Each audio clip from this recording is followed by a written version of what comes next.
What's up, everybody? Welcome to the live stream. Hopefully you can see and hear me well. If not, let me know. So, well, it'd be kind of hard to do if you couldn't hear me, to let me know you couldn't hear me. But hopefully audio and video are good. They usually are. But yeah, happy Memorial's Day to everybody. We'll see how many people we get on in short order. Here's last minute. Kind of didn't really plan on doing this and then just decided all of a sudden, why not? It's Sunday. We've been doing them kind of on Sundays, trying to do them a little bit more regularly. But it looks like we have about 40 people in already. So I think we'll have a good showing. We got quite a few things that I want to talk about, plus answer all your guys' questions. We got this guy here. We got some plates and bags and some scopticals. Let's see. Let me make sure I'm not missing. We got Mr. Brian Turner. Appreciate you showing up. Mr. Joel, who's in the Midwest, getting that crappy weather. Mr. William Gittens. We got, let's see. Who else we got? Palindrome Pictures. What's going on, brother? How are you? Joel says the audio is good. We got Andre D'Angelo. We got Tim Rink. We got Hemendix. That's probably the worst way to pronounce that. That didn't come out. Let me see. Hemendex. We're going to go with that. Sorry about that. And we got Mr. Wow Guy. We got Jonathan. How are you, brother? We got Week. We got S. Page Stutes, Columbia Mountain Kennels. We got my brother in here for Memorial Day, Jeremy Thomas. We got Fred Shabester. Dirt ATV, nice seeing you again, brother. Yeah, happy to have all you here. Like I said, we got a few things to talk about. Try and field a lot of your questions. Just shot a match yesterday, so we're recovering from that. But shot that guy, the JP, and that guy, the CWA Precision Defense 2011-22. Had a DMR match. It was like a time plus kind of thing. So 2-minute bar time. He had pistol and rifle targets. He had to get them all within the time where he got penalized, but it's pretty good. We got Mr. Leather Action 22. What's up, brother? I got Dave Hiller from Montana. Nice to see everybody popping in.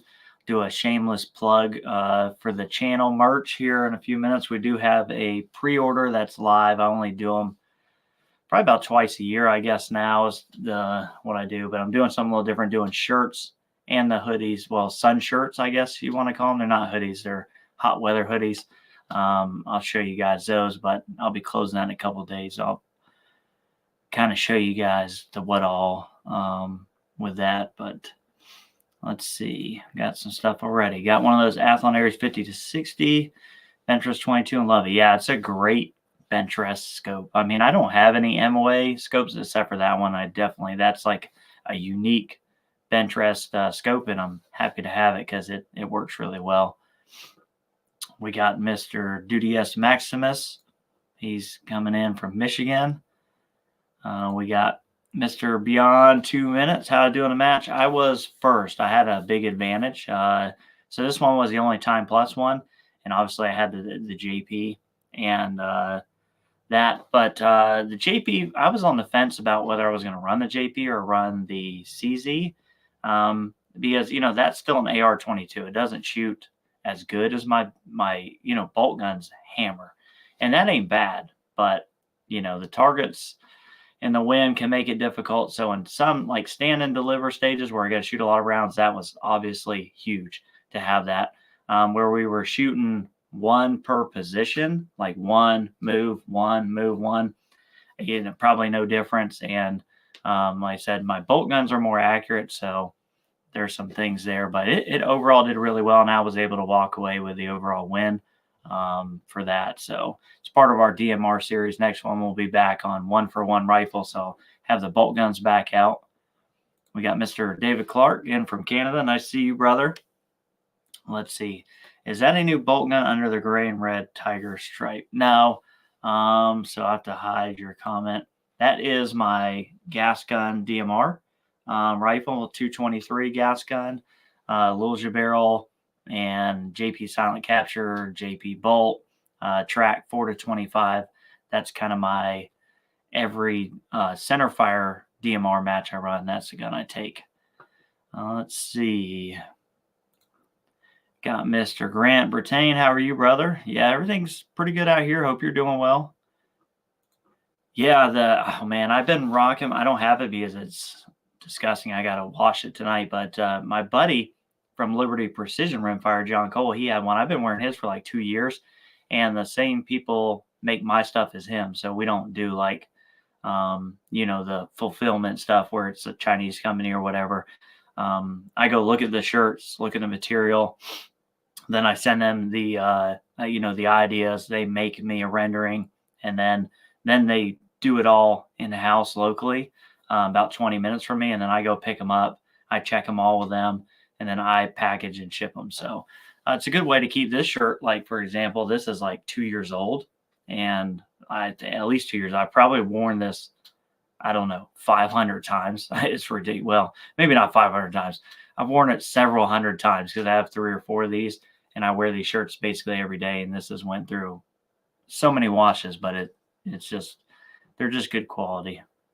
Let's see. Eastern Tennessee, what kind of mounting system you use the wall behind you? That's the hold up displays. So that's their wall. I have another one. You can't see it. It's off to this side and another one off to this side. So this side has all my air guns, my magazines, things like that. This side has all handguns and a couple of scopes and things like that. That's a good question. It's hard to find the MTRs. Local gun shops, the smaller, not the chain ones. Look up all the local gun shops in your area, like even, as far as you're willing to go. Call them all and ask them if they have one. Usually the mom and pop gun shops are the ones that do have them in stock. Yep, only MOAs. Yeah, all mine are mill, but yeah, definitely a good one to have, an MOA. Appreciate you, Mr. Fred. Let's see. Fractal from North Indiana, says Rock on. Nice. Appreciate you guys. I know there's a lot of you guys out in Indiana. Talked to quite a few of you pretty often. Excuse me. Ricardo, I bought my CD on Gunbroker. Yeah, that's a good one. Gunbroker, since you can source basically all over the place. See, you have a great logo. Many YouTubers know. I appreciate it, man. Actually, so the logo was when I first started. I kind of went round and around about with 4 or 5 of them and settled on that. And I've always been real happy with the logo and the channel name. I thought everything there fit really well. Let's see. We got someone in from Quebec. Nice. Appreciate it, man. Yeah, I mean, there's a lot of gun tubers. I mean, there's probably better gun tubers than me. Obviously my area is the precision rimfire stuff, but I appreciate it, brother. Thank you for that.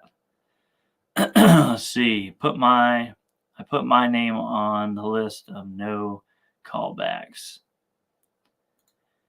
How many 22 precision rimfires should I own? Well, I'm probably the worst person to ask because that's a center fire, but 1, 2, 3, 4, 5, 6, 7, and there's probably a couple not pictured, but that's tough. I mean, until you're just completely happy with what you got, I'm like, I got to have everything. So I still got 4 or 5 on the list I don't have.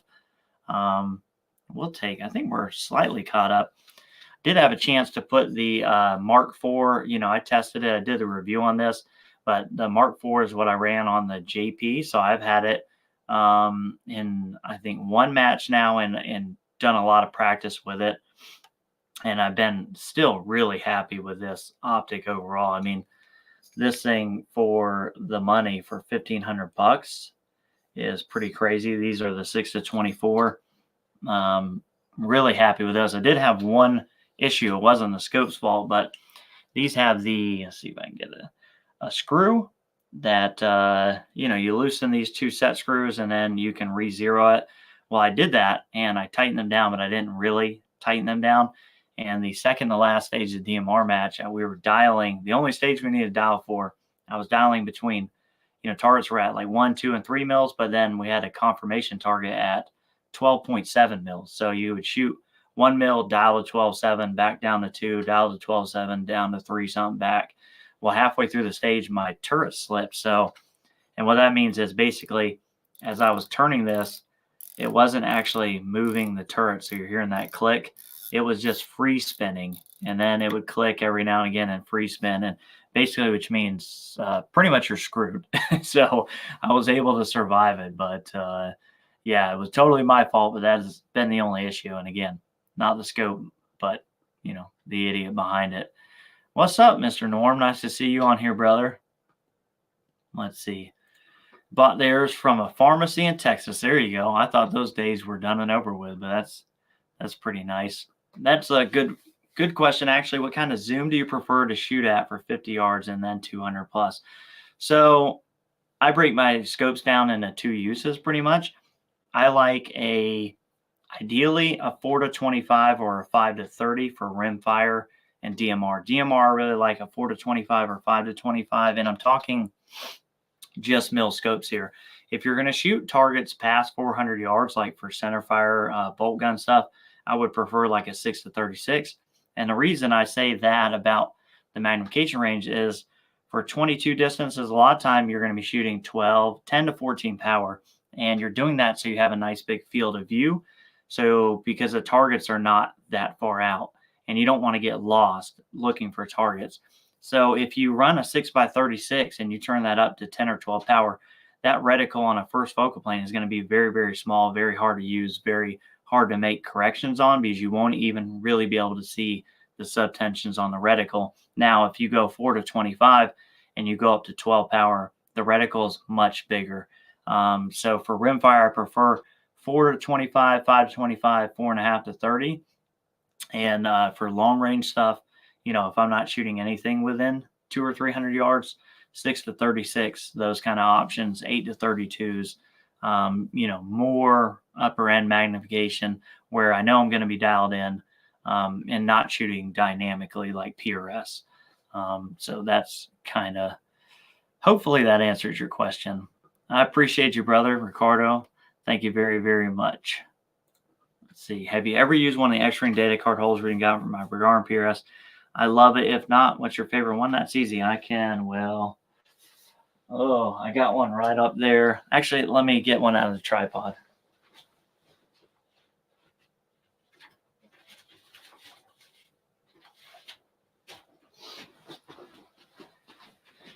So I didn't know these existed till I got that derail from DST, which is actually on the JP. You can't really tell because it's, but those DST precision derails are a really good bolt-on, but they make these. Let me see if I can get it.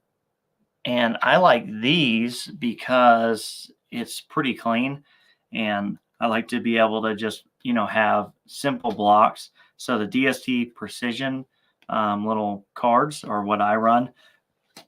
And you get a big pack of them for next to nothing. I've never used the X-Ring ones, but I really like those. Let's see. Rules: never ask your wife how many guys. Yeah, that's true. Don't ever ask the wife. My wife's pretty cool about it.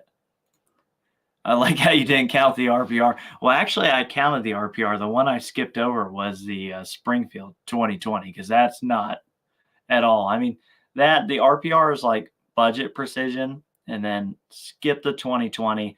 Like the 2020 to me, I would shoot it, or I could just as easily use it for a hood prop, to wedge a door open, to beat a wild animal to death with if I needed to. But precision rimfire, I probably wouldn't use it as that. I'm going to hate on those probably till the end of time. Appreciate you, Steven. Thank you so much for joining us. Oh, that's easy. What's on my wish list? A 40X. There's some new stuff coming out that I probably shouldn't say, but new stuff that's coming out is on my wish list. I would like to have a bench rest gun, a turbo 2500X kind of deal. Let's see, 40X, the turbo, something I would love to have. And I'm trying to remember it, Australian. It's not really an Australian rifle, I don't think, but they have them. I'm trying to remember the name. If you know what I'm talking about, drop it down. It's an Australian rimfire. I just want one for the collection. They no longer import them to the U.S., so probably won't find them. But yeah, we got Mr. Havoc RLS2 from Texas. Nice to see you, brother. Bolt on my CZ got a little sticky the other day. Ever tried dry lube? I don't. I try lube. One thing to make sure you're not over torquing your action. The CZ action is pretty thin. It's not as robust as some of the others. And if you go a little too far on the action torque, it can put a little bind on the bolt. And, it could be a little bit of lack of lube, and a little dirt plus a little bit of bolt bind. But it may not be your case, but check your action torque. Do you use any Tract optics? Oh, man, I use a ton. But I can't really show them all to you. So that's a Tract 4 to 25. Over there is another Tract. Up above these are Tract scopes. And I actually just did a review. Short review should be out towards the end of the week on the Tract spotter. And I ended up buying the Nova grade adapter for my phone. Because to be honest with you, I got a Tacticam sitting over there. And I put it on this thing, and this is like really, really good glass for a spotting scope. And that Tacticam makes this thing look like a piece of junk. My phone records really good video out of this.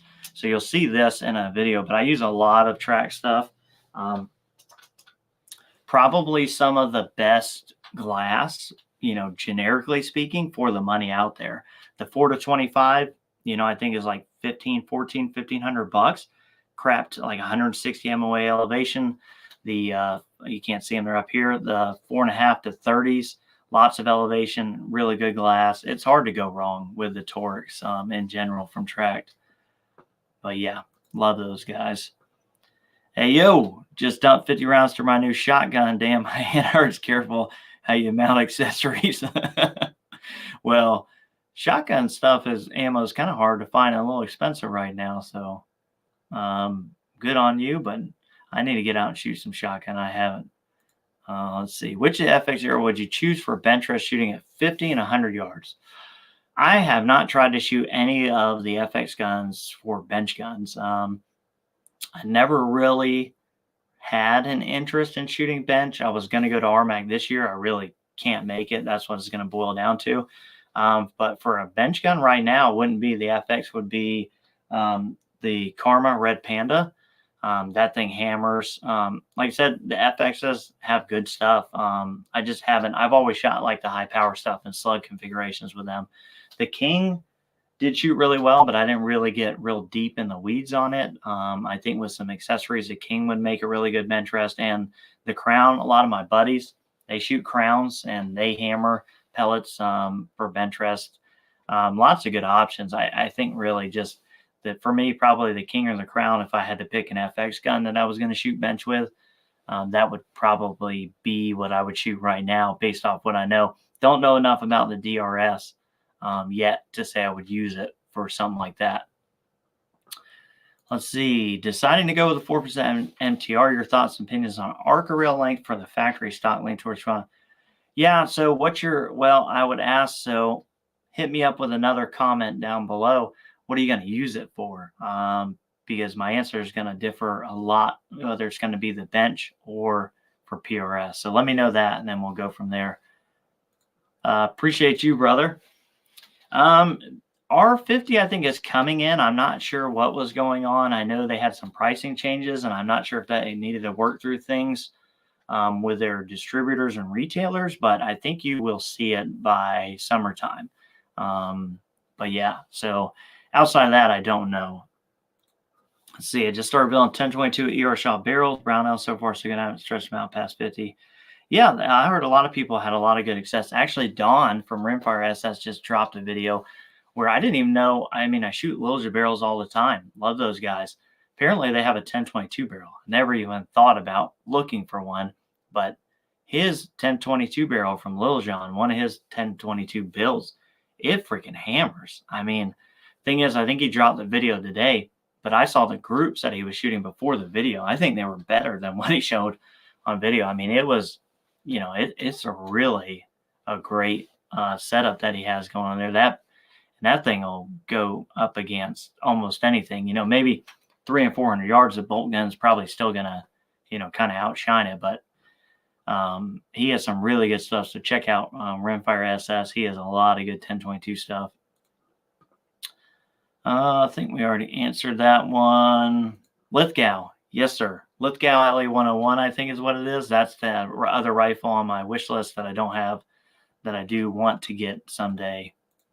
Thank you, sir. Hopefully try to do a competition. There's a huge benefit in the 14-inch or inletting that 12. So you're either going to need to honestly go weighted arc rail, because balance is what's going to fight you on the MTR, especially in the factory stock. But honestly, these guys, I would, if you're going to do competition, go look up DST Precision, look up that derail, because you're going to have to, like, put holes in the stock either way. And that thing has a lot of weight to it, and it's very wide. And once I put that on, if I was going to do something now with an MTR that I had to put something on, I would put derail on it, because it gives you the extra width, and it's got a lot of forward weight, and you're going to need that with that MTR to get it to balance. Yeah, appreciate you, Shaggy. It's nice seeing you again, as always. Of course, we saw you earlier, but appreciate you coming on.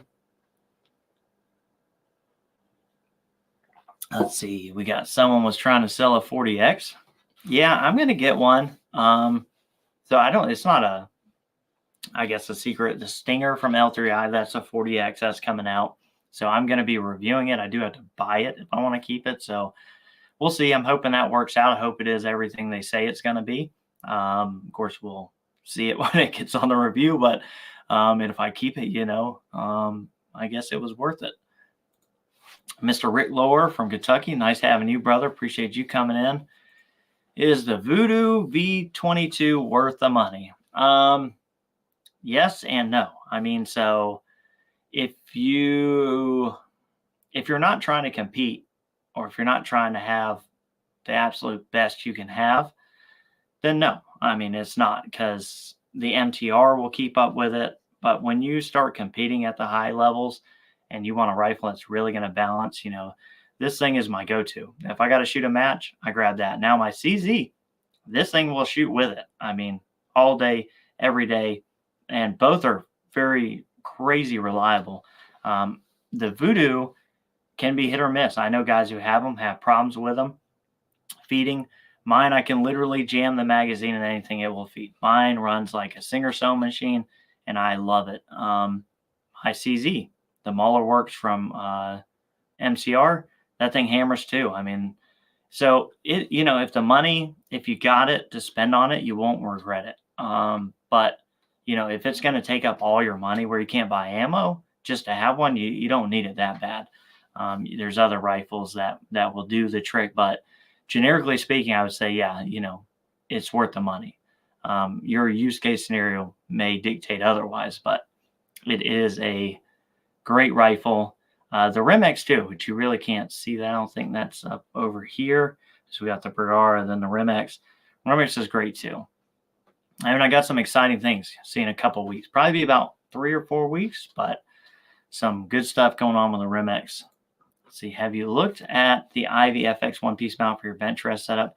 Have a 34 millimeter 1.2 high noted green in the box. I have not, actually. I'm running, what am I running on that? I think just some standard rings and the bench rest scope on it. Let's see.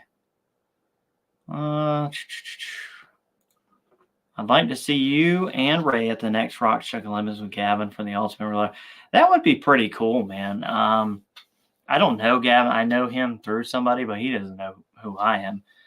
But yeah, that would be pretty cool. I think Ray, the long range stuff, freaking Ray would just kill people, including me. I mean, he's been shooting probably as long as I've been in the Army. So I mean, which is pretty crazy. So, but that would be really cool. Yeah, Don's okay. Cool. You saw. Yeah, I really like Don. I talked to him actually quite a bit. We have similar channels. Like we converge on a lot of things, but he does a lot of the 1022 stuff, where I do a little bit of it, but I, obviously do more bolt gun stuff. But Don's just a good guy. I like him because he's just one of the YouTubers that it's not a fabricated story you're seeing. You're just seeing what you're getting. That's what's happening. Like I said, actually, the video he shot, it had better groups before he filmed it that I saw that he sent me because he was so impressed with it. And, he just goes out and turns on the camera and didn't shoot quite as good, but still, pretty freaking amazing for a 1022. FX Panthera versus DRS Pro. For NRL 22, any preference? Well, I haven't shot the DRS Pro yet. I would say because you can put the DRS Pro because it is 700 compatible and you can put it in the MDT ACC. And I think what you're referring to is you could actually put that in your own ACC, your regular one. You just got to, drill those little slots and holes and things, like I think 2 locations. But yeah, I would probably pick that over the Panthera just because I'm so much more familiar with the MDTs and you can do so much more with them. See, love this channel. What's your favorite shoot-through scope camera for the long range? Right now, I'm like torn because I have, is it up here somewhere? Here it is. I have the side shot, and it's worked really well, but it's also given me a lot of grief over the years. This is a very old one. I paid full retail for this like 3 years ago, 2.5 years ago, and it was expensive. It's $1,100 or $1,200, and it served me well. I think the GoPro is just starting to give out on me because some scopes, it just really is really great, and some scopes, it kind of sucks. Outside of that, I would say, what the heck, the trigger cam, I did run it. It was kind of aggravating for me a little bit, but trigger cam's probably a really good option too if you're trying to do something like that. NRL 22 scope recommendation from a 457 varmint for base class. Current total MS 13. So you got $650. That won't get you in the scope I would like to get you in, which would be the Bushnell Match Pro ED. I think that's probably the best scope, but you're over. I think you got to go Arkin SH4J Gen 2 or the EP5 just because of the money. It's going to give you all the features you want. The glass isn't going to be as good. The Bushnell Match Pro, is like the end all be all for under $800, I think.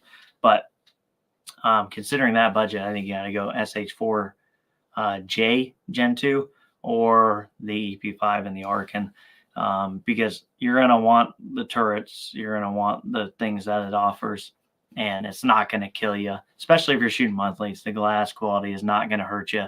It's still very usable. It's just not as good as the Bushnell Match Pro ED. Yeah, I haven't heard much about the MDT field stocks, but I'm sure that they are coming. Let's see. Only bad part with the Vudoo that no one told me is the fact that one chamber CCI standard velocity without a hammer. And that's going to be like a difference gun to gun. Like mine will probably chamber it, even the factory barrel. Vudoo, head spaces float a little bit, chamber length, and that's probably, I think what you're saying is a bullet engraving. So it's engraving a lot, so the chamber's a little short for them.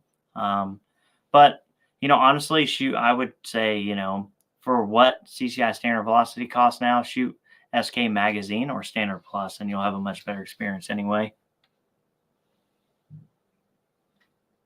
Let's see.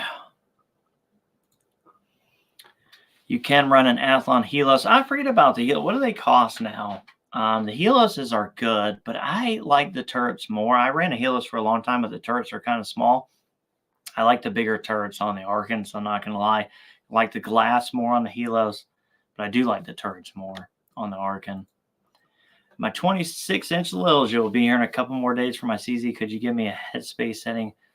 So if you're running SK and you're getting a barrel from Lilja, I would start out, well, it's going to vary because action to action. I would start at 43 thousandths and then work your way in. So start at 43, then try 42, try 41. If you run into where it starts getting hard on bolt close, back off a thousandths and go back the other direction. But that's usually going to be pretty good. Let's see, in my opinion, key to having any 700 short action platform 22 is to have an adjustable mag latch or the Vudoo. Yeah, the adjustable mag, either the mag itself have an adjustable catch or, the chassis to have it. And let me take a quick pause and do my shameless plug. It's not really a shameless plug, but I just want to show you guys this. If you are interested, that way you can see it. Let me see if I can share my screen here with you guys. Let's see. Hopefully you can see that. If not, you're still looking at me. This is the Sun hoodie, Sun shirt. And I said that pre-order is live, as well as my green shirts with all black logo. I'm going to close that at the end of the month. So that pre-order is going to close because I want to be able to get those to you guys by the end of next month. So especially for the guys on the Sun shirts. So I've got to close it. The end of this month. It's going to take them probably 2 weeks, middle of the month, and then I can get them out. So if you want to get on that, we have some ordered already. Some people already jumped on those. Then you can go here. It's just the website, and I'll link it. I got to go and move this and go back to the banner here. But it's just my website, pursuitaccuracy.com and /shop. But if you go to the website, you'll see the shop up there. And of course, we appreciate your support. Like I said, the other one is the green shirt like this guy, but it'll be all black. So no red. It'll be mill green, all black, and this kind of looks lighter green than what it actually is, probably because this one's been washed 50 or 60 times. But yeah, we're going to have those, and I'll put that down in the comments anyway if you're interested. But I just want to let you guys know because that pre-order will close at the end of the month. Let me make sure. Got everybody here. Back to the questions. Favorite under $10 22 ammo. Gun seems like SK. Under 10. Whew. Man, I wish you'd have went 12. Under 10, probably Standard Plus or SK rifle match. Standard Plus seems to work a lot. I shoot out a lot in handguns. If I had to go above 10, and if you could allow me 12, I would say Elite Team, because you can find Elite Team places for $12 a box. That stuff is really, really good. Let's see. Ooh, 1500 is now base in NRL 20. They change it all the time. But that's good to see because $1,500 means a lot of these Bushnell Match Pro EDs are going to start showing up, and they are really, really, really good for the money. The Match Pro ED is going to be freaking hard to work. Can you Bluetooth a GoPro to your phone? Will it work in 110 degrees? Well, that's the problem with GoPros. GoPros overheat. A lot of these smaller things, GoPros, if you're talking scope camera stuff, I mean, they're going to overheat. In 110 degrees is going to be rough on them. You keep them in the shade, it'll work better. And you can use the GoPro app, although I hate their apps. They're never real time. They have a delay, and I don't like that. But it is possible. I prefer the SH4J iBox to the EP5, and I think a lot of people have seen that. The EP5 has a little tighter of an iBox. SH4J Gen 2 for me had a more forgiving iBox, which is going to be a big deal when you're shooting support side, obviously, for NRL 22 stuff. Actually, I am. I did reach out to them. Actually, I need to check. I'm not sure that they responded to me. I may just have to buy one. I did reach out to them, I think. I just can't for the life of me remember if they responded. I don't think that they did. I think after the last live stream, I reached out because it was a recommendation. Let me follow up on that because, yeah, I don't think, but I do want to review it and see how it stacks up. But maybe they didn't respond for a reason. I'm not sure. Might be just talk a jump. Maybe they did respond. Argent reviewing a discovery, assuming Alex is okay with it. I mean, I would take a look at them. Don, I think, did do a review on them, and I think Don had not an issue so much with the scope, but I think that he had a hard time with the Discovery guys. I can't remember. There was something, but I mean, I would look at them. I don't think, I don't know till I get it in my hands, but I don't think it'll go, I'm not sure it'll go toe to toe with, the Arkans, but I'm sure Alex is fine with it. I mean, he's a hell of a lot bigger than me, but he's all the way in Canada, so he ain't gonna make it down here to do anything about it, even if he did care. Let's see. I have measured thousands of rounds of cheap rim for rim thickness. You were correct. Thicker rims make it harder to close bowl. Yep. Premium is usually a lot more consistent on rims. Yeah. With the Ely SK, when I get in the quality side, I don't even bother measuring rim thickness anymore because it's so consistent. It doesn't seem to be worth the time. He's in for SK Standard Plus. That's a great under the $10 box ammo. Do you have any particular way you true your Kestrel? I don't think there is one right way. So guns are going to behave differently. I try not to use DSF. What I usually do is cal like my muzzle velocity, try and make sure all my data is perfect. And then if I'm not lining up for some reason at one particular place that I can't, make everything accurate with muzzle velocity or BC, then I will DSF. What I found that works best for me is when you're trying to true your guns, this works with a Kestrel or anything you're using, is to not be tempted to start changing things or trying to calibrate things while you're truing. So what I like to do is shoot all my distances and record it, my actual dials to get that distance hit, put it on a piece of paper or in your brain or whatever. And then I look at my Kestrel along the way and I see what it's saying me and I look for trends. So that helps me determine how I'm going to go about fixing my dope to make it accurate in the Kestrel. So if I'm 2/10 low on everything all the way out, usually I'll say if it's a steady, solid 2/10 or some certain value that's true at every distance, I typically can account that in muzzle velocity, and one change will make all of them true.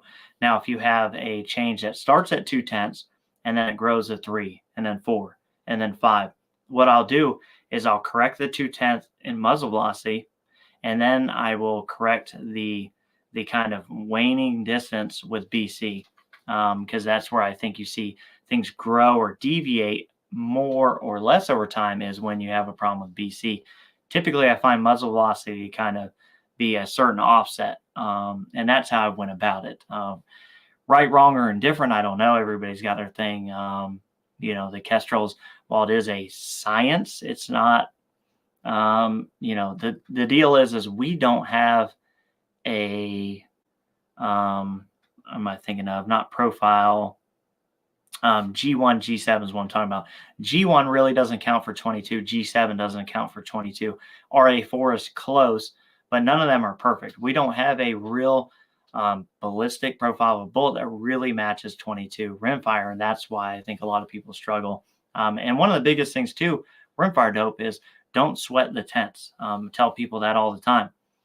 When you're looking at trying to, if you're going to screw up your whole data trend over something that's 2/10 off at one distance, think about how much the wind impacts it, the weather on the way there. You can't really refine it to the tenths. And I say that because if you had one distance at 200 yards and say whatever that hold was, 8.7 mils, if you shoot that every day this week, I guarantee you, if you shot the same spot every day this week, with that same dope, it's going to be a 10th low one day, a 10th high the next day, spot on for 2 days.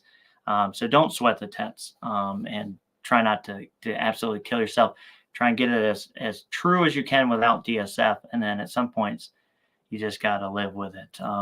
Interesting question. Well, bam.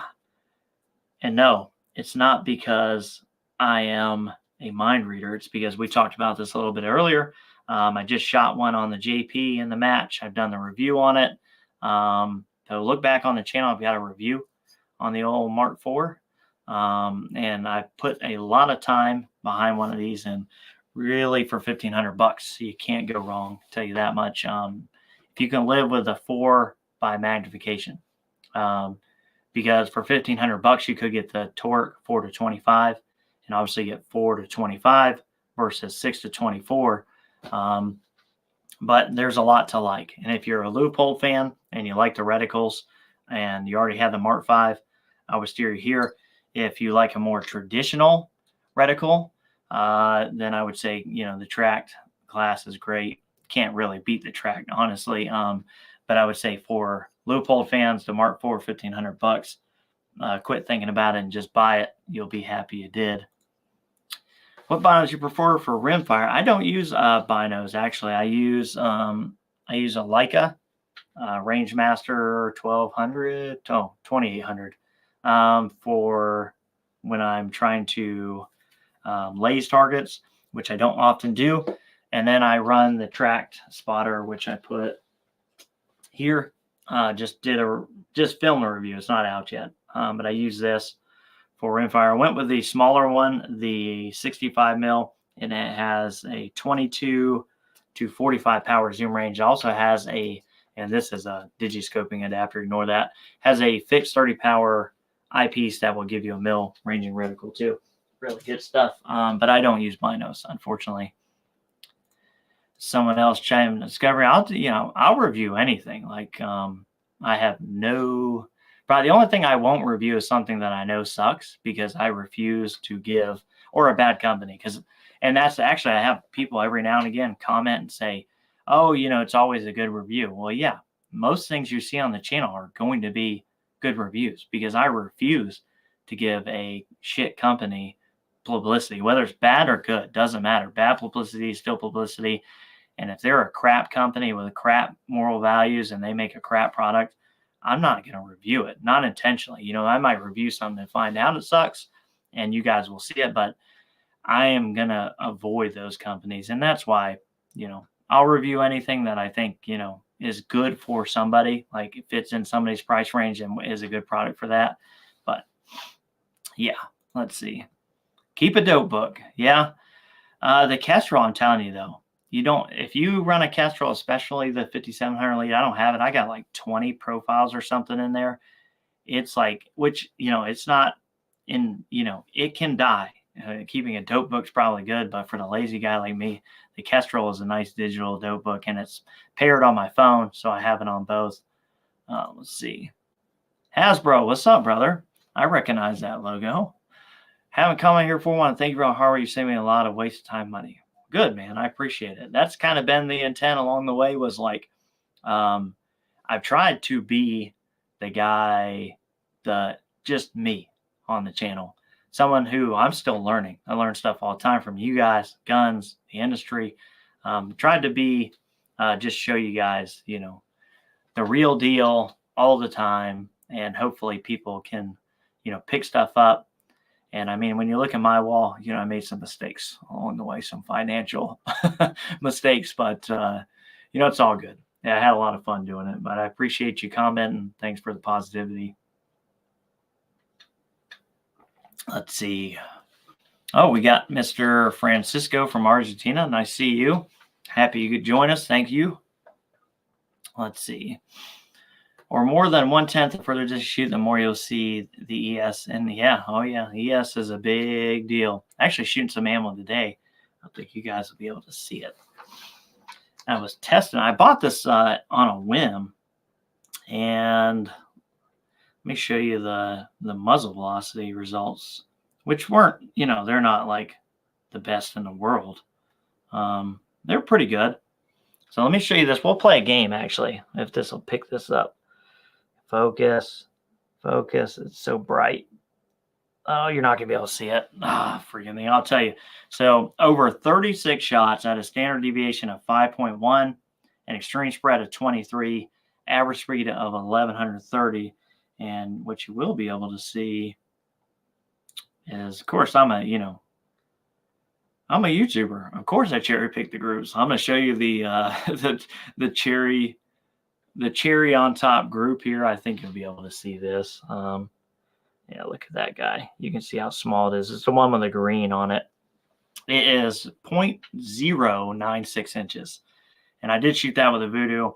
And I said, that's cherry pick, but the first group was a 0.295.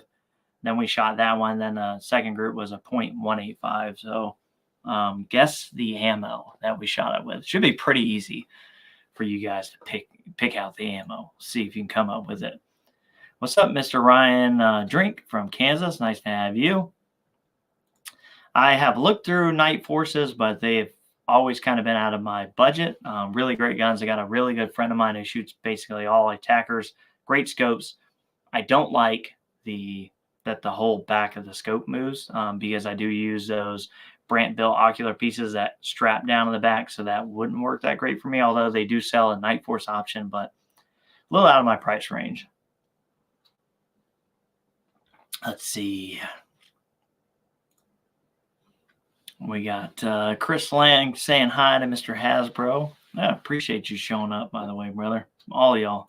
We got 110 viewers. It amazes me every freaking time. And everything, you know, the whole channel is always just, doesn't even seem real. I appreciate every one of you guys watching and everything that you guys have helped me do to grow. Because, you know, had the channel been a huge flop and you guys hated my guts, I'd still have probably 1 or 2 CZs. That'd be pretty much it. I'd still be shooting, you know, like an idiot, you know, probably 1,000 rounds every freaking month. But you guys definitely helped me grow everything. Hopefully we're going to continue to grow and keep doing bigger, badder, and better things. Thank you, Mr. Shaggy. I appreciate you showing up. Let's see. Oh, sorry, I avoided something. Lil Jaquesh got 23 inches, shoots like a shotgun compared to the MTR barrels. That's really weird. I would try shimming it, and if it doesn't shim it, I would call Lilja and try different ammos. But if the MTR barrel is like working like a charm, I would call them. I think they're pretty easy to talk to. Bore scope it. Maybe there's something going on, carbon ring wise or something. But yeah, it should not be shooting like a shotgun compared to an MTR. But definitely try shimming it, and maybe too loose on headspace, maybe too tight. Play with that. But you might have already done that if you've got it. There's a couple guys on the chat for me. The base class start, yep, 1,500. So I would definitely say for your room in the budget, Match Pro ED. That I've had great experiences with that scope, and it's really nice. Let's see. And I guess just in time that you can't buy the freaking things. I'm sure they'll come around. But yeah, Match Pro ED is pretty sweet. We got Mr. Justin Winham from Calgary. Nice. Appreciate you showing up, brother. Let's see. We had some wrong guesses. Wrong. Not 10x. I don't shoot much 10x, actually. Oddly enough, I find, you know, what I need in match and team usually. Wrong. But you are right. The guy is right. I can't. Well, okay. You're wrong about the specific question, but you're freaking right about the generic statement. I see them better in flight, and I'm just used to it. All my guns are set up for them. You know, if I get a custom gun barreled, then, you know, I have it. Like, I'm like in there looking over Jonathan at MCR's shoulder, like making sure that thing is freaking headspace for Ely, because I just love it. Not CCISV. I don't really typically, I've dwindled down. I used to shoot it for practice ammo. Don't really shoot it anymore. I don't have any Loopold Super. I have Loopold long range, but that is wrong. Thanks, brother. No, I appreciate you. You guys are the legends. Trust me. I'm just a freaking idiot with rimfires and a camera. I appreciate you. Ely match wrong. I bet it's Thunderbolt. No. If that was Thunderbolt, I would never tell you guys. It must be raining here and some. I would buy it first, and then I would tell you guys. Actually, wrong and right. We got a right answer. Ely team. I bought some random Ely team. I bought like 2 bricks, random lot. Actually, it's practice ammo to shoot the JP before the match yesterday. And today I actually tried to, I need to do a Nexus Gen 2 or scope review. And I was trying to do it, and that side shot camera wasn't cooperating with me, and I got tired of it. And I was shooting that team with it, and I was like, you know what? I'm going to try, I'm going to shoot this in the other rifles. And the CZ liked it a lot. The Vudoo liked it a lot. The Percar actually shot it fairly well too. It shot like, I think it was like 0.4 was the worst one, but 0.3s mostly. Yeah, no problem on that, brother. Yeah. Yeah, I would try the headspace and stuff like that, but like I said, give them a call if nothing else. I mean, those guys, they like, you know, they like to have their reputation intact, and I mean, everybody can produce at some point a barrel that doesn't, make the cut for whatever reason. I mean, it happens. They understand that happens. It's usually how companies deal with that after the fact. Even the best gunsmiths are capable of screwing something up, but it's how they go about resolving it that really matters at the end of the day. And we got Steve Manini saying guns, and then guns, and then guns, guns. Yes, guns. I have no actual experience with a 17 Mach 2. I'd like to get something chambered in it just to play with it, but I don't actually know. We got more wrong answers, Thunder Duds. Yes, Shaggy. Right on the money. See that little wrench on there? That means Shaggy will virtually give you the smackdown, Steve Manini. He will smack you back into the 18th century of no internet connection to the live stream. Yep. And his response, guns. Let's see. What did he win? I don't know. Actually, I will throw you something. We'll see. I will come up with something. I usually do a prize for that. Let me look around. I'll think of something. Because I usually never ask those questions without having something to win. So we'll get you something. Don't let me forget. If I go to end this, then actually what you need to do is, let me give you this here and email me at josh@pursuitofaccuracy.com and I will get something. You deserve something. Let's see. For the Kestrel model, what do you recommend? Price? Just get the Elite. The good thing is, well, I'll say this. You can get the 5700 and you can upgrade it to the Elite for the price difference. So you can't go wrong. But I would just say, having been the guy who bought the 5700, then had to upgrade it myself, just buy the Elite. Because the Elite's going to give you DSF, is going to give you way more profiles, and eventually you're going to use it. If you stay in the shooting game, you will use it. Mr. Jeff Layton, channel saved me a lot of money when building my collection. However, since 457 lefties are unobtained, I've gone B14R route and Vudoo with no complaints. Pretty smart. Well, that's because I'm a warrant officer. That's why. I'm an enlisted guy. So I did how many years was I enlisted? 16 years enlisted. I was an E7 and then went warrant officer. That's where I get both my smarts and my rugged good looks. Because, officers don't got rugged good looks. They just got pretty boy kind of things going on. But appreciate you, brother. Midway USA is a Bushnell Match Pro stock 10% off sale. Normally, I would not show this because I don't typically like Midway, but I think that's actually a good deal. And shipment of 26-inch loaded in the mail. Nice. Heck yeah. We got someone else. Hasbro's 23 inches due this Wednesday. Hope no shotgun. Yeah, I don't think you have to worry about that. I pretty much every little shot I've gotten, I've found ammo for it relatively easily, and it's shot. One Allen wrench. Yeah, I think you're talking about that. So maybe half an Allen wrench. That was a pretty easy question. No, we're gonna get them. We'll get. I got to give you something decent.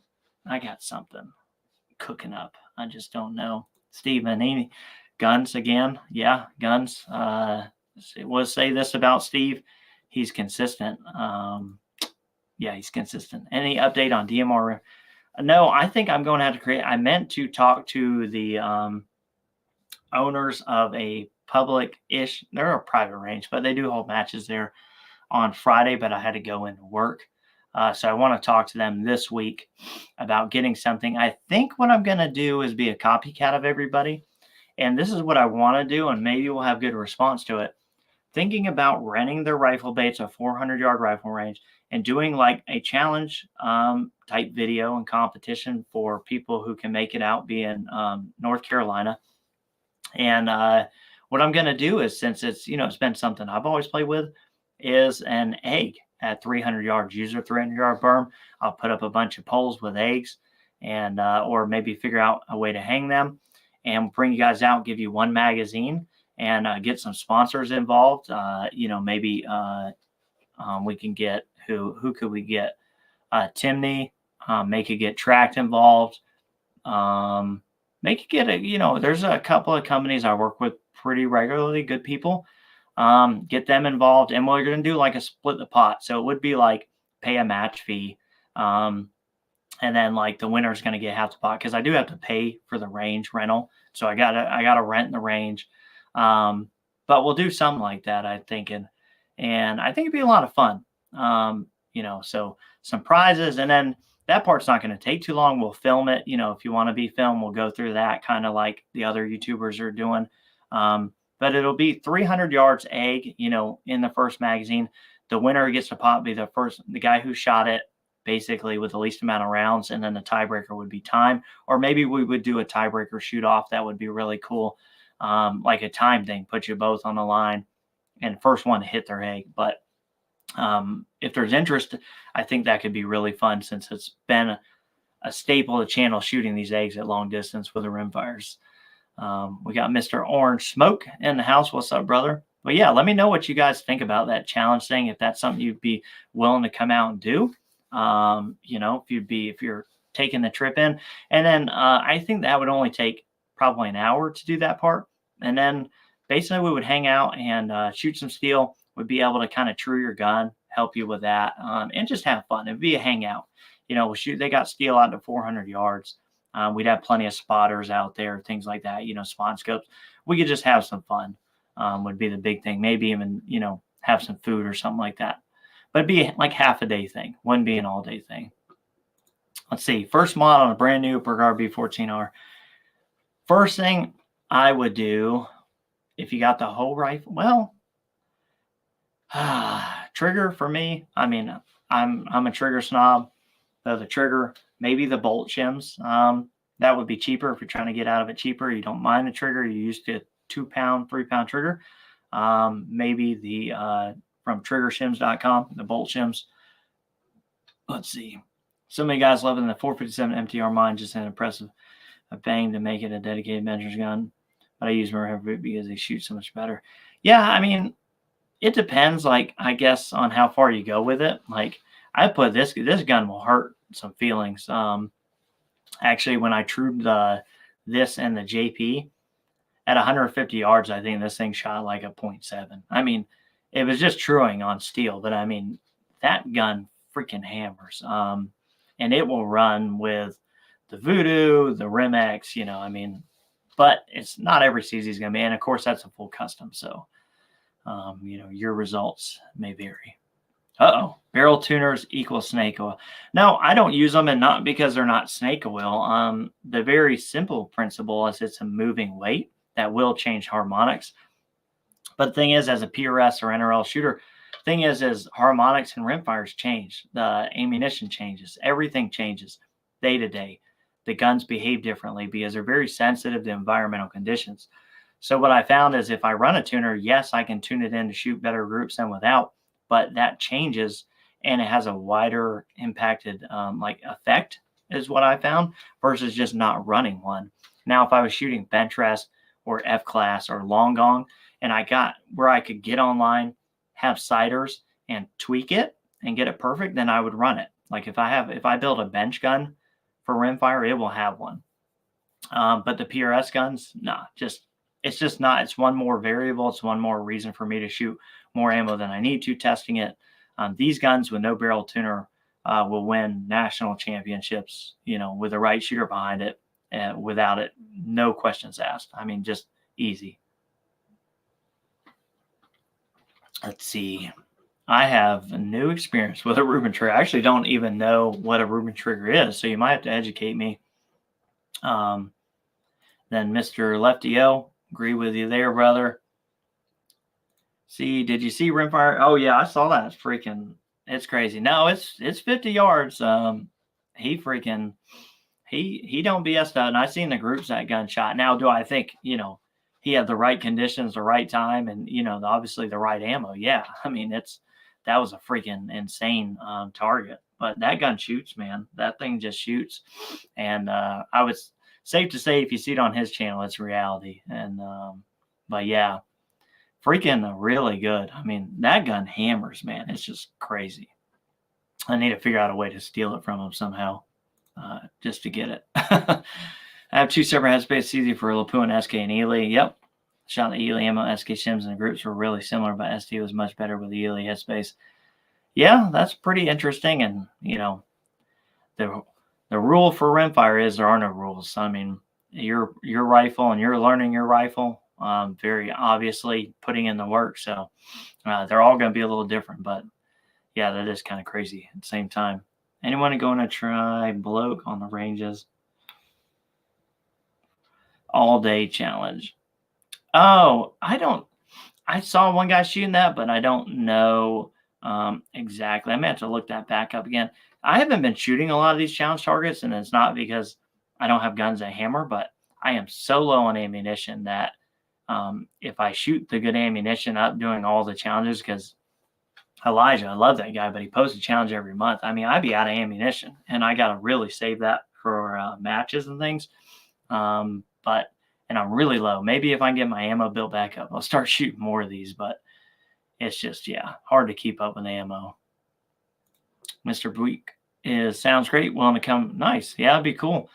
Let's see. If you use plastic each day, is there a right size being drilled? Use a single string and washer to hang them. Yeah, that would actually, that's a good idea. You could probably super glue them together and put a little sand in it too to keep it way down so it's not blowing around if there is wind. And no problem at all.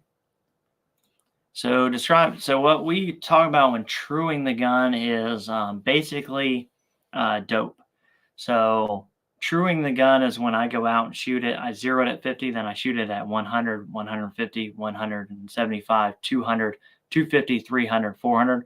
And I make the data that's in my Kestrel or whatever I'm using to give me my elevation hold. I true that to match what the gun does in reality. So that's why we call it truing, because we're truing up what the gun actually does to what our ballistic calculator will tell us to do. That way, when you go to a match, target's at 170, you punch in 170, it gives you an elevation. And you know when you dial that elevation that you're going to hit that target. That's right. So that's truing, what I call truing anyway, basically making those two jive. Appreciate it, man. Old Big Timber Lodge in the house. Yeah, that was just fun. That was the most, somebody already so I haven't got to respond because I shot a match all day yesterday. It killed me today. I had to catch up, yard work, family, everything going on. But, we've already got one comment on there about shooting a golf ball at 300 yards, which is funny because what we're talking about doing for the competition. But it's been like 15 times or something. So I guess that's what I'm doing for the next one, which I'll have to go to my buddy's range to do it, which sucks because you can't see anything behind you. Yeah, let's see. I'm no expert, but my CZ MTR Factory Barrel will hang my Remx 9% time. Both shoot amazing. That's great, man. I mean, the CZs are just, now they can have a dud like anybody else. Not every CZ off the line is going to be great. Some people have to work harder, but for the money, it's just freaking great. I was telling Ruben Trigger, as you said,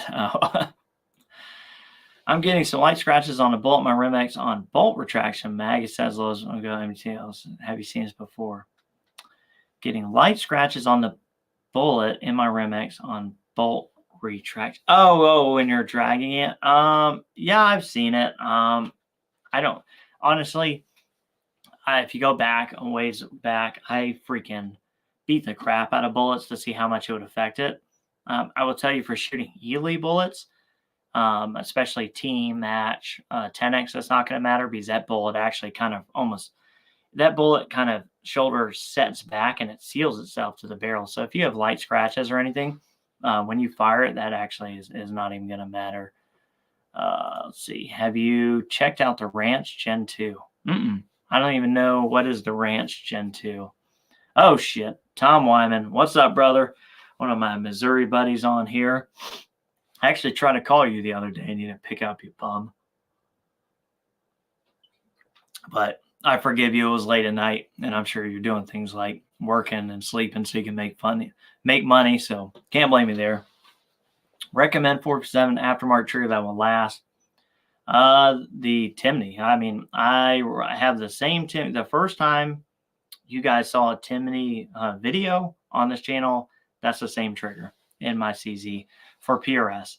I have been shooting the Jard on the MTR over here, and it's also very nice, but I've only put probably 400 or 500 rounds through the Jard. I would hate to even try and figure out how many rounds I have through that Timney on the 457 there. So got to go with that. Let's see, they need to make all these challenges CCI standards so we can all do it. Yeah, that would be nice because it's hard to keep up. That's a lot of stuff. Some people just like to shoot the challenges though. So, hey, have at it. I would love to shoot more. Time and ammo are my biggest things. So Truing is making a dope card SL. Yep. Yeah, pretty much. Yeah, that's all it is. So, yeah. What is the best SD?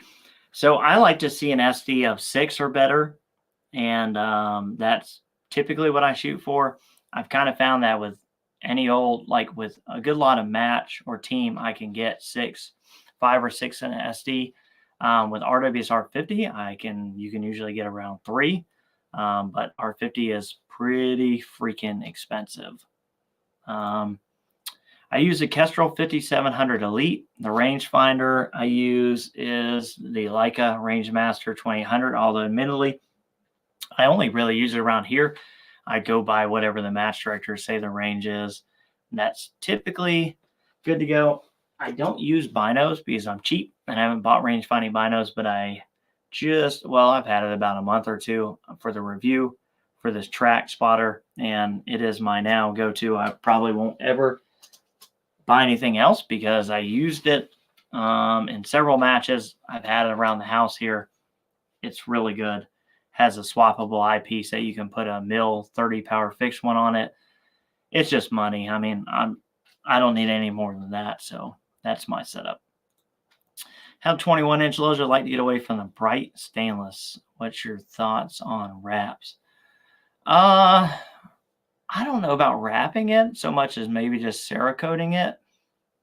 But I mean, the good thing is you can remove the wrap. I'm worried about the wrap trying to kind of changing or something. I don't know. Maybe they have a good barrel wrap. It's probably going to change your harmonic, but maybe not, not in a bad way. It's hard to say. You just have to try it. And at least if it's a wrap, you can pull it off. I don't have a chronograph yet. What we suggest? Seems though wind is the biggest variable, so I haven't chronoed yet. Yeah, you need a chrono just for testing ammo. I would say the Garmin. I don't have one, but I know so many people that do. I have the FX True Ballistics. That's why I don't own the Garmin, but the Garmin's cheaper. And if you don't even own a chrono yet, you're definitely probably not going to geek out to the full extent you would for the True Ballistics. So the Garmin will save you some money. It seems to be a really great chrono. The Ruger American Ranch Gen 2. I was thinking grab one. I haven't tried one. Maybe I need to pick one of those up and see.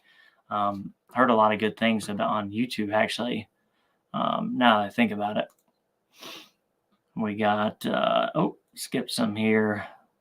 What's up, Mr. PRN, Precision Rifle Network? We got Joel from Missouri, too. Evening, sir. Been at my computer. Come on. Didn't get a notification you were live. Yeah, well, YouTube does us gun tubers, man. They do us dirty from time to time. Right now, the stream's going to get shut down. But yeah, you guys know the deal. So, it ain't a great time to be a freaking YouTuber or a gun tuber, I can tell you that. But you guys make it worth it. So luckily we got great audiences because trust me, it ain't because of YouTube we're sticking around. Let's see. Who do you recommend for Cerakote? Well, I mean, I would say I'm a big proponent of if you can get something done locally, do that. We have Weapon Works here locally. They do it. The guy who did my Cerakote doesn't want to be blasted out. That's why I don't kind of like give his info. I think he's retired. He's not want to do it full time. He doesn't want to get a ton of, request in and get really busy. Doesn't want it to turn into something. That's what I think. So I'm just kind of respecting his privacy and not putting it out there. But he is not local to me. He's in California. But yeah, I mean, Weapon Works is a really good Cerakote operation next to me. They just have a longer turnaround time than I would like, but they do like crazy, crazy good work. I just can't live without my stuff for more than like a couple weeks. Let's see. Oh, we got Mr. Elijah up in here, Day at the Range himself. That's freaking awesome. We got all the good guys in here today. We got another Elijah here. Garmin is awesome 1010. Yep. And Mr. Joel with the cold hard truth of, yep, they just freaking, and I don't even know. A little dose of, I guess, maybe we generically say YouTube a lot. I don't think YouTube hates gun tubers because they're pretty lenient. Like, you can post kind of almost what you want within reason. Obviously not great. I'm not saying that they're the best. There's a lot of room for improvement. But, for the advertising piece, the Google AdSense stuff, those are the guys where they really clench down rules. I think those guys do hate us. YouTube, I'm not sure they hate us. I think YouTube likes anybody who brings people to their platform. On the other side of the house, it gets a little worse. But let's see. He said, yep, the old jarhead showed up. That's right. See, I wish I had like a crayon emoji I could put up right now just to mess with Elijah. Any chance you switch to Twitter? I won't switch. I get emails from the Rumble guys. Honestly, I do intend on moving over to Rumble. I want to get my videos over there. But it's a time thing, man. I just haven't had time. Like, work has been crazy. Matches, YouTube, family stuff. It's been wild. I am taking a little time off in a couple weeks, and that'll be one of my to-dos, along with kind of square up with you guys on some things, on some videos that I've been trying to do, videos I said I was going to do. So I want to square up our debt, get us back on track, then move some stuff over to Rumble, get that going. Hopefully box up some orders from the website. Shameless plug number 2, if you're counting. If you've been here the whole time, maybe 3, I don't know, for the pre-order on the shirts and sun shirts over at pursuitaccuracy.com/shop. If you don't know, you're going to want to get in on the sun shirts. I'm probably only going to do one this year, one run, and they look freaking awesome. But enough of the plugs. Mr. Joel, yeah, I think it is. We got the Marine laughing, which it takes little to no effort. If I'm going to be honest, my dad's a Marine, mother-in-law's a Marine, father-in-law's a Marine. Not hard to get these guys chuckling. Let's see. Mr. Hasbro, I was in a live stream a couple weeks ago and got taken out for me pointing at a rifle on the bench. So yeah, it's crazy, man. They have left me alone. Which, we got the arsenal, but they're not the big. Well, a couple of them look scary, but for the most part, they don't look all that scary. Hide your red cast freedom pills. They're nasty. What in the world? For a newbie, 457 B14R Tika T1X. You're a lefty. Okay. If you can find a 450, well, let me ask you this. Do you own a 700 Remington, and do you want this rifle to be a trainer?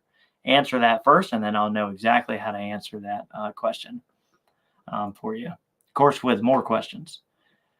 Was there a 5700X? I don't even know what the X is. I have the Elite. Am I missing out on? Like, now I feel like I'm the loser. Like, I don't have the baddest Kestrel alive. That's kind of a weird place.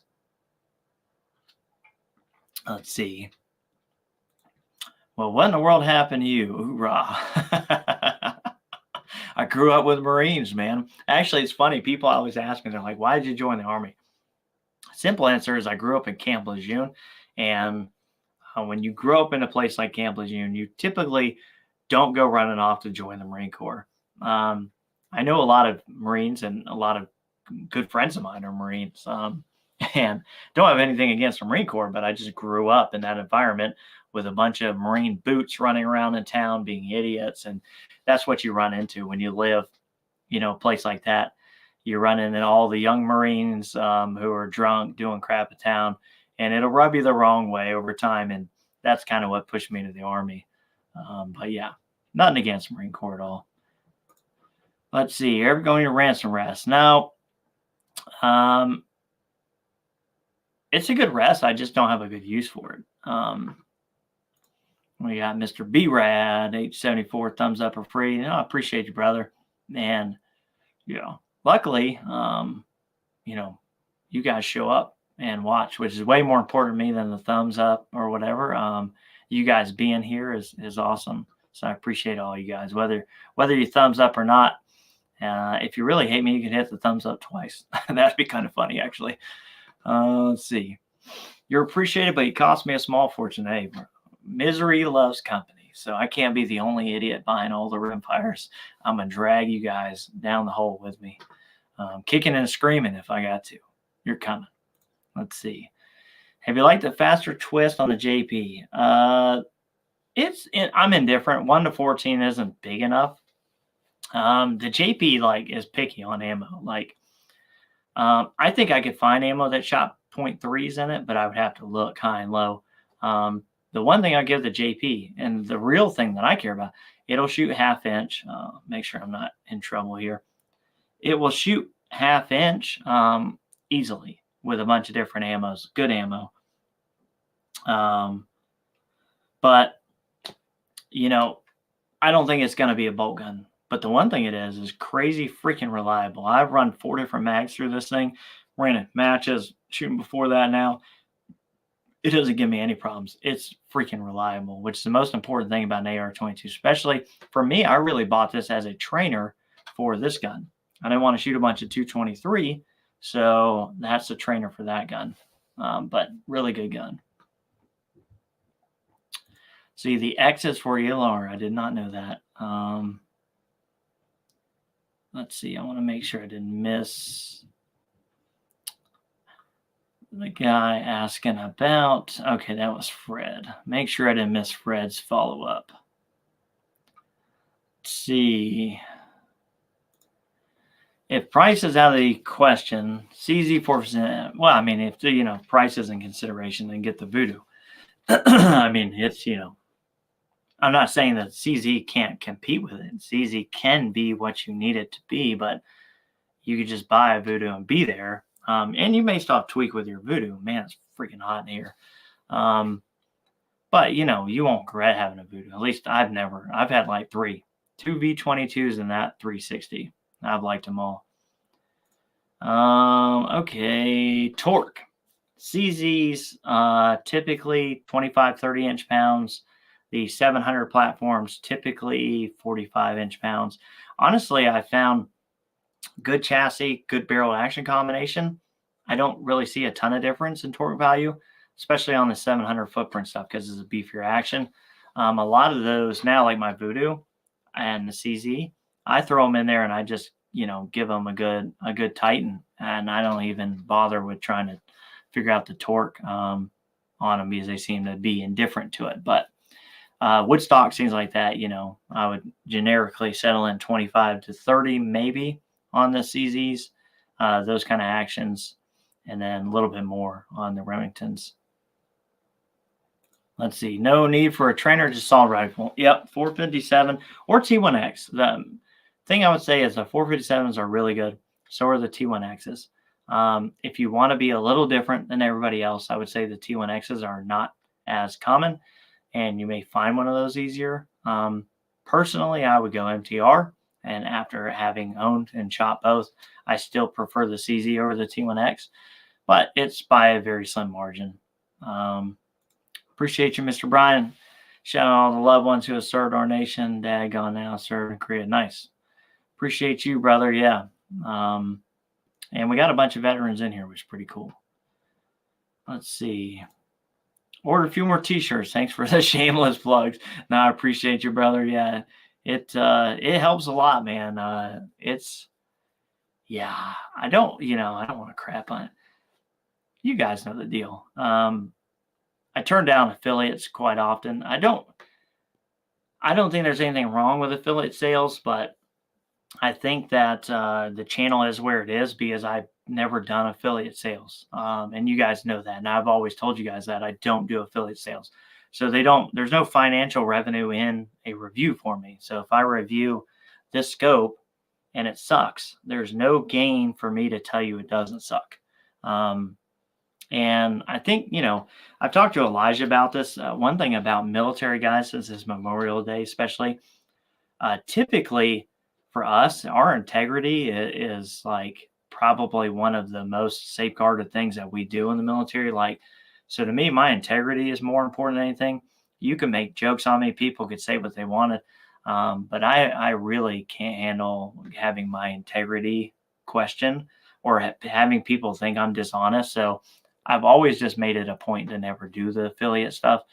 So that's a long way of saying most of, ad revenue and then, selling merch. That's how the channel makes money to buy ammo, to keep making videos, because that's the biggest thing.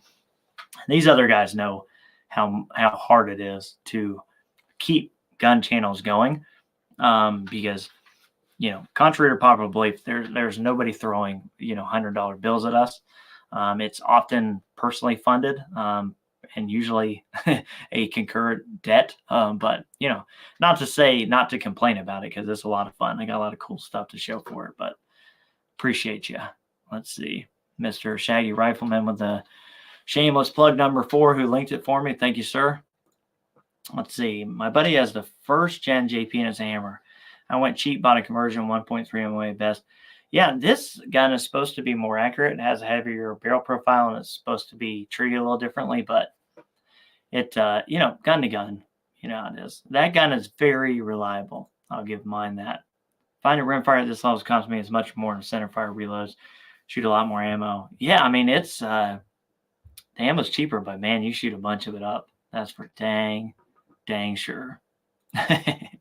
No one ever said accurate rimfire rifle shooting is cheap. Well, I think that's the lie we all tell ourselves when we get into this. Let's see. Mr. Elijah, integrity, no compromise. Yes, military with mom and dad was foundation. Yeah, that's true. I mean, I think it's still a cornerstone of military, like, because that's really like in the military, they really pound that, on your integrity, you can almost like do, and I think Elijah will agree with me, and maybe other guys in the military, you can do the dumbest shit in the military. And as long as you have integrity, as long as you're willing to own what you do, the dumb crap, and they know you have the integrity, then you go a long way. Like, I did a lot of dumb stuff as a young guy in the Army, and I just, but I was always honest about things, and, that makes a big difference. Josh, Justin Wells, does your answer change at all if you have to stick to stock barrels? Hard to get custom barrels here in Canada, other than IVI. Yeah, I would lean more towards the Vudoo, because you're way more likely, the CZ is very much a production gun. And you can get a hammer, but I think you're more likely to find, statistically speaking, more accuracy on the Vudoo. Remx or Vudoo, which one and why if you want to buy an open rifle? Without doing anything to it, the Vudoo. If you're willing to do some things and some new things that are going to be coming out, then the Remx. I can't get more into that, but the Vudoo, if you just had to buy one.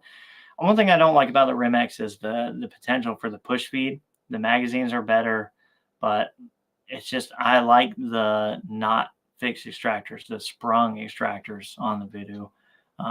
But again, things are coming around. I always want JP rifle and have those trans sounds on. Anything in order different on it next time. The side charger would have been a lot cooler, if I'm being honest. But my gas gun down here is the top charge, so that's top charge. But I think the side charges are really cool. 5700X mainly fast processor. I guess I never would have really complained about the speed of my 5700, so I guess maybe I don't need it. Beginning to believe no one here in Texas has for there are 3 shops for one, and yeah, and I don't know what the problem with the slowdown in production is. I don't know what's going on with that. I know what you're saying. My Vudoo ended up costing me 35 grand. I say no, wife wanted a new car. Hey, there you go. Let's see.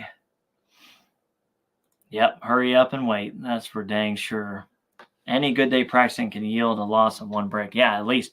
My buddy Len comes over sometimes, and we shoot an unreasonable amount of ammunition, just freaking messing with each other. No cameras, no nothing, just me and my buddy shooting obscene amounts of ammunition at my targets. It's nuts. I got to really outlaw that guy from coming, as we shoot just entirely too much ammo when he does.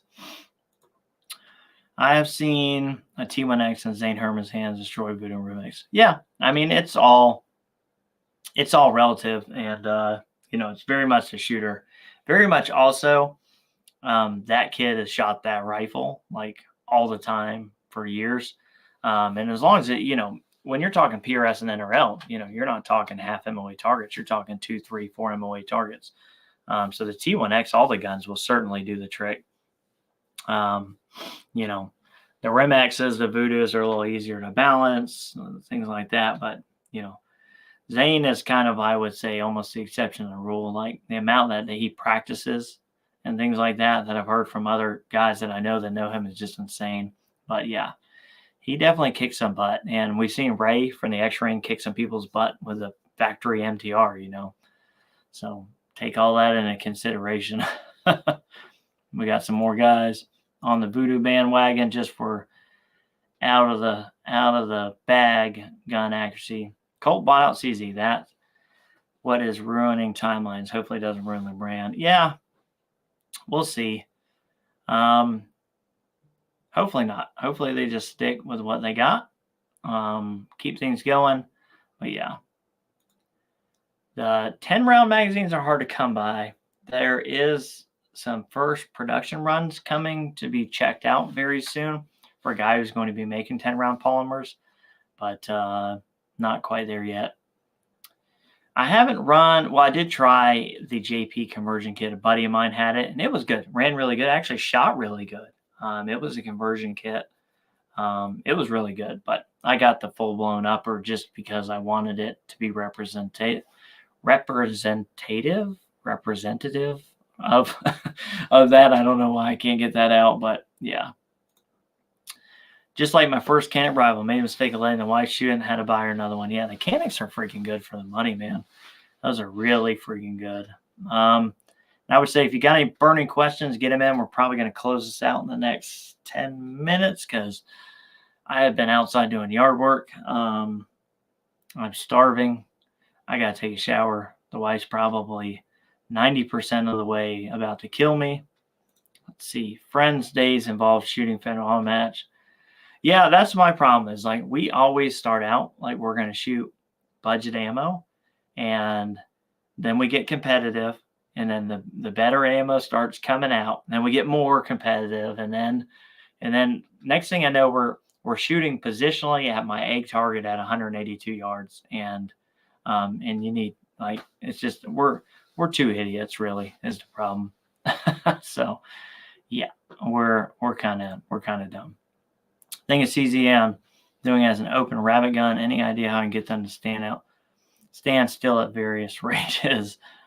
I don't know. Carrots maybe? Throw some carrots out there. After you shoot them, they tend to stay pretty still, I think, too. You can get CZ 4% mags at Anarchy, and yep, that's true. I still have I still got 3 mags with Anarchy extensions on them. Yeah, and the L3I mags, if you're wanting to get the build, those are like the 2 mag. Well, I have 3 different mags. I think I can show those. Let's see. I don't know where my L3I mags are. I was just shooting them today. I probably put them somewhere stupid, but that's the NDR. They sell those. That's a 15-round magazine, all billet. Really, really good one. And then the CZ Palmer with the Anarchies.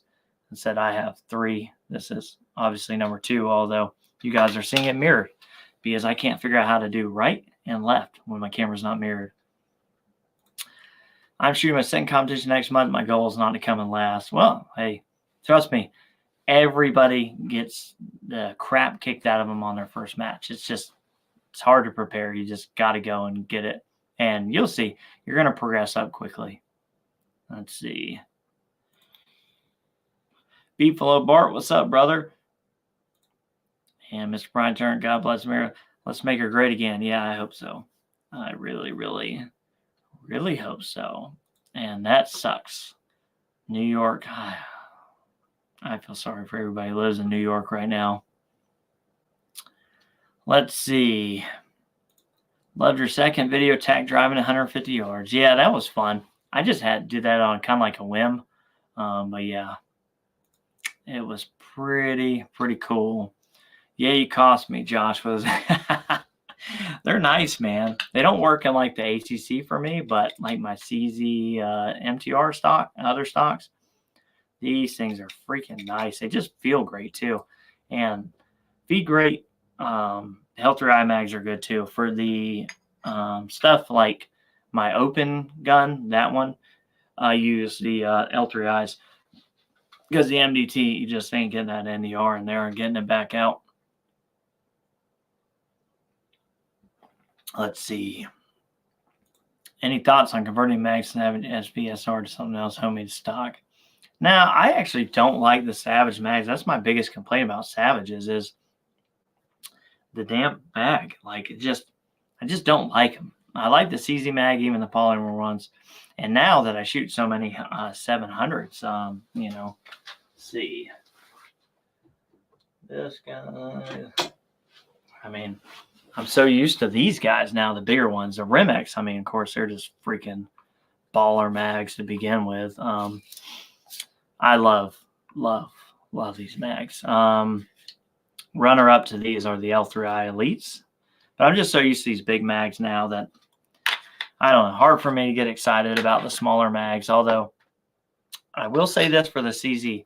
When I shoot the CZ in competition, it's so much easier because I can load like 7 of these, like all 7 on my mags, and just put them all in like one pocket.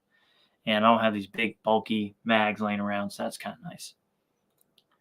Just got my NDR mags for T. I hope they work better than the fact. Oh, man, you ain't going to have no problems with that. The NDR mags, those things are freaking money.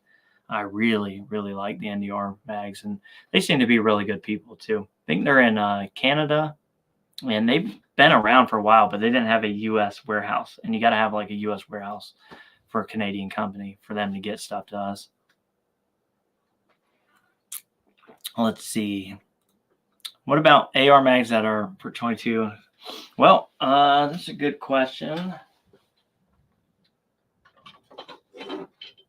So I didn't use the M&P. This is a Smith & Wesson, the 10 round, because who likes 10 round mags? Nobody.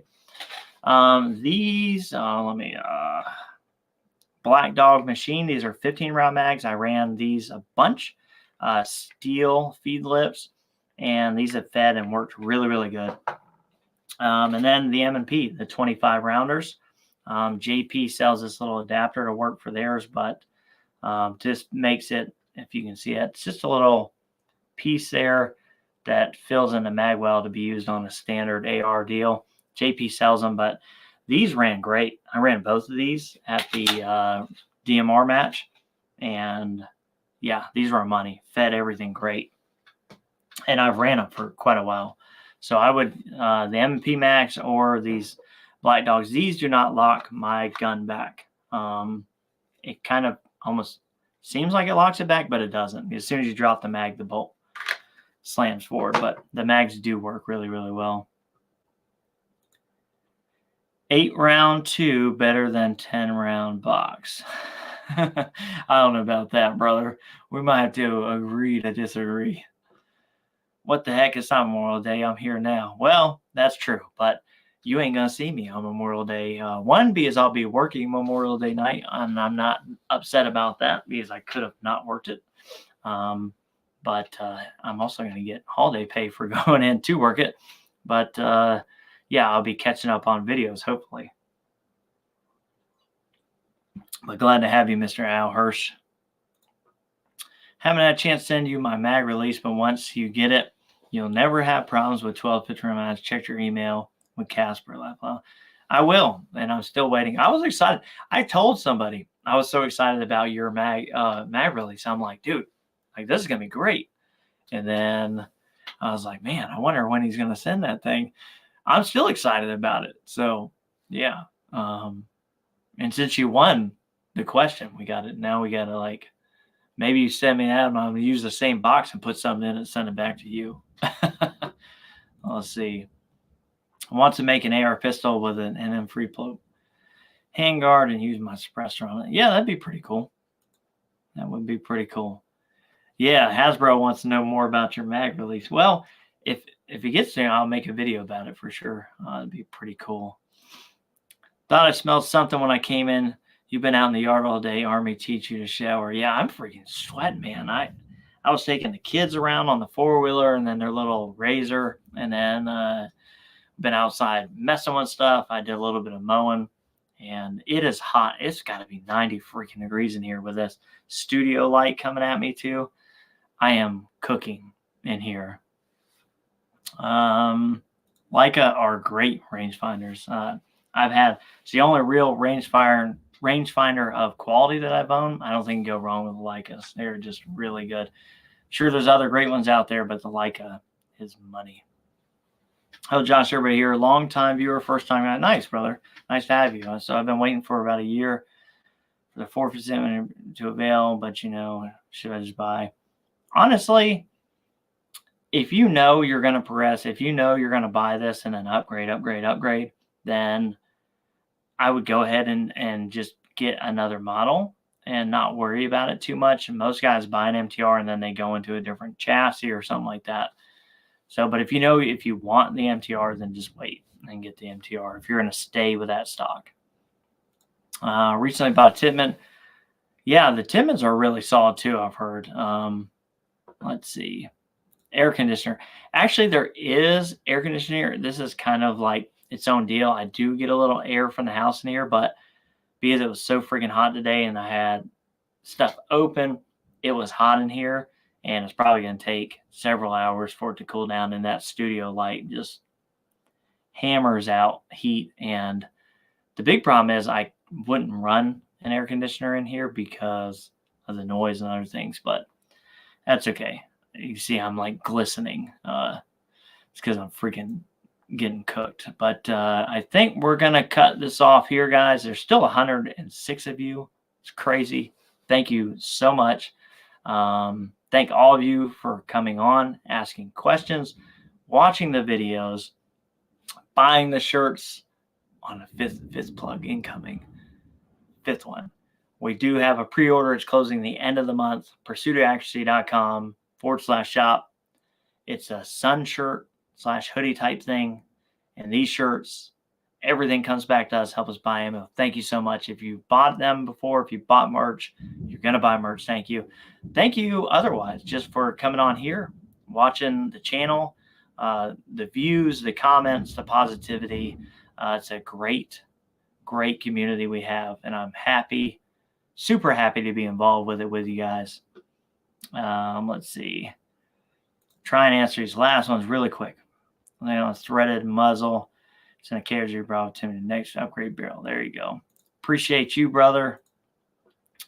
See, my new custom mill Kennedy comes in Tuesday. Heck yeah. Well, you have to let us know. Exactly what I'm doing, put all upgrades together in the cheapest season I can get. That is the way to do that. Thank you, Mr. Ryan. Appreciate you. Thank you, Ruben. Appreciate you.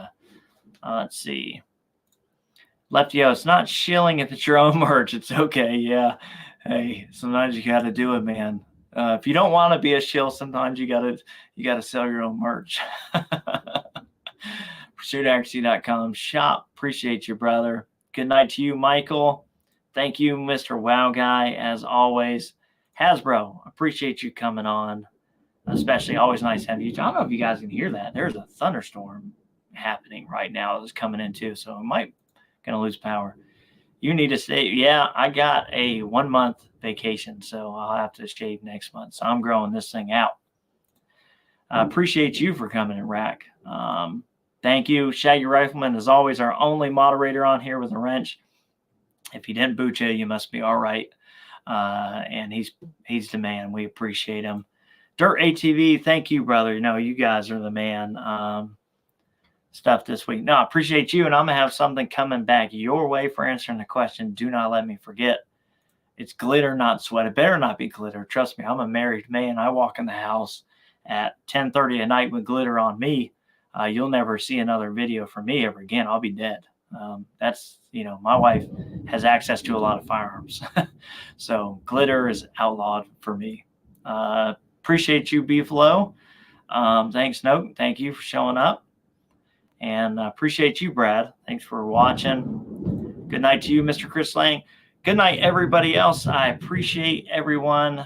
Mr. Shaggy, 223 showed up just in the last minute, or maybe just commented last minute from Waynesville, Missouri. I'm going to come out to Missouri. I will organize that, actually. For everybody in here in the Missouri area, I'm going to go out, put Chris from Midwest Precision, Midwest. I already forgot his freaking channel name. That's Midwest Long Range. I'm going to go put him in the old sleeper hold, drag him in front of a camera. We're going to do some videos. Maybe I can organize. We can go to a match. I will let you guys know. I'm going to go see him, though. It's long overdue. I miss my buddy, miss my Midwest friends.